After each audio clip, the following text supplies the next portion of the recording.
Good morning, I'm Brian Reagan, this is. Hi, Kevin. And today we pick up a little bit more actively. We've looked at some principles last couple months that tie into the concepts of prosperity and blessing. And we come to one that builds off of yesterday, but is a crucial teaching of Jesus. Luke 6:37 and 38, Tyler. Judge not, and you shall not be judged. Condemn not, and you shall not be condemned. Forgive, and you will be forgiven. Give, and it will be given to you. Good measure, pressed down, shaken together, and running over will be put into your bosom. For with the same measure that you use, it will be measured back to you. All right. Now, really, I wish they would have left this as one verse. Okay? If you judge with a hefty measure, that's what you're going to get back in a hefty measure. If you condemn, you're going to get back condemnation. If you forgive, you're going to get back forgiveness. Say, well, I know so-and-so, they hold a grudge. Don't worry, so-and-so's got a lot of grudges being held against them. Because the good measure, given it shall be given to you. Those four categories connect to a good measure, pressed down, shaken together, running over, will be put into your lap or poured into your lap. For the measure you give will be the measure you get back. In any one of those four categories. So here's what I want to say to you. Okay. Have you been overly judging? Repent of it. Ask forgiveness. And then stop. Have you been condemning? Repent of it. Get back on track. Seek forgiveness. Have you been stingy in your forgiveness? I'm not going to forgive them until. And then you have a conversation with someone else in that, or maybe that same person 5 minutes later. I don't know why they won't let that go on me.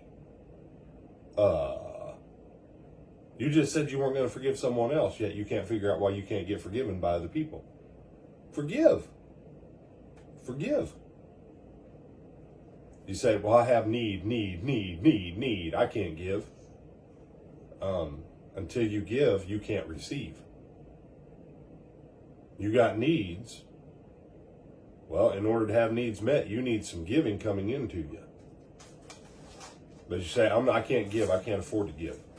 I'm going to tell you right now, I heard this phrase a long time ago. The more time goes on, I know how true it is. You can't afford not to give.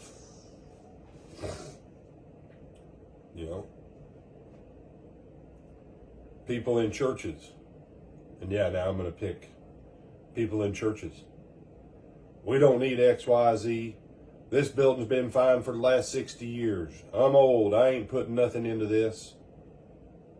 Brother, would you pray for my kids that they might come back to the Lord because He's so gracious and giving? No.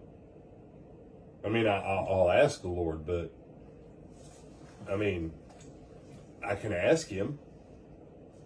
It's not going to go much further than the ceiling of the room I'm in. Why? Your kids are your kids.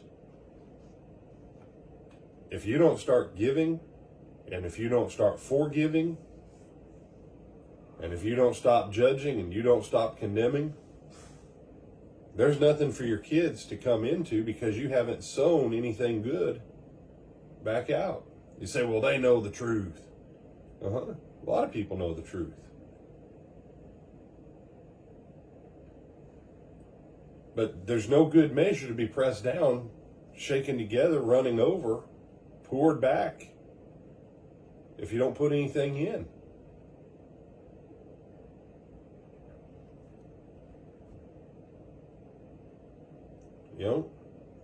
You can't come home from church on Sunday and complain about all the people you hated at church that day,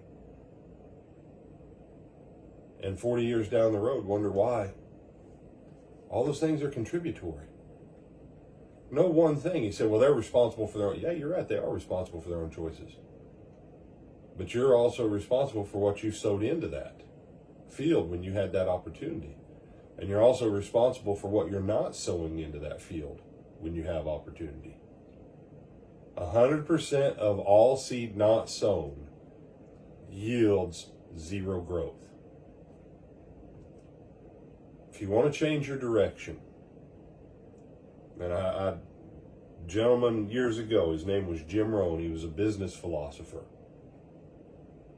helped tens of thousands of people become multimillionaires by honest, ethical work.